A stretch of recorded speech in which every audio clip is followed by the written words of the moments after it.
My name is Lily. Let me share the latest SecureTransport features and improvements with you.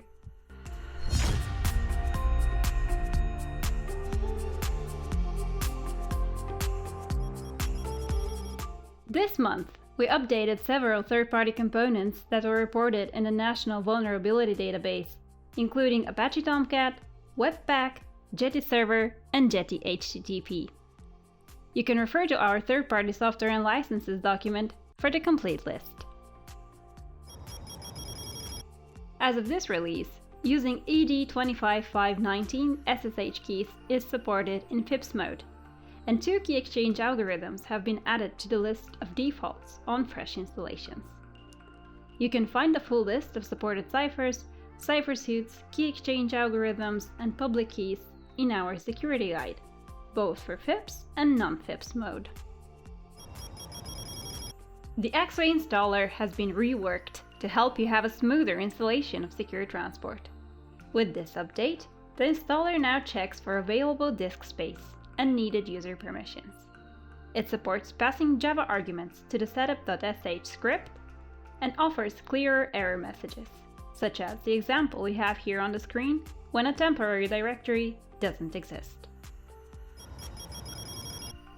All built-in PeSIT variable expressions can now be used for defining the user message PI99 sent via manual acknowledgements. For the full list, see PeSIT expressions in our administrator guide. SecureTransport allows administrators to set a custom message via the REST API or use the default message that is defined via the PeSIT transfer acknowledge configuration option. This update introduces a new server configuration option, PeSIT CFT extensions enabled, which enables or disables the CFT PeSIT extensions functionality.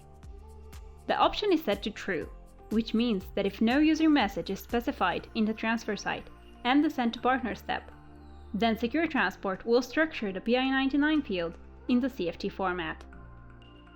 This functionality is meant to be used when SecureTransport communicates with Transfer CFT via the PeSIT protocol. Otherwise, it's advisable to deactivate it. The option is available on both SecureTransport Edge and SecureTransport Server, and changing the value does not require a restart. The login restriction policies for end users page has been redesigned with a more modern layout. As of this update, policy rules can be reordered. You can either click on the reorder icon in front of a rule and then use the drag and drop method, or you can right-click on a rule to open the reorder menu, and you can move rules up, down, to the top or to the bottom of the list. As part of our initiative to modernize the SecureTransport interface, the AdHoc Settings page has also been redesigned with a cleaner and more intuitive layout. The ID of the PGP key used for signature verification is now logged in a server log message, similar to the ones for encryption, decryption, and signing. Come check out our newly rewritten Sentinel section. The SecureTransport documentation on integrating Sentinel has been reworked to provide clarity and details on the configuration procedure in both products.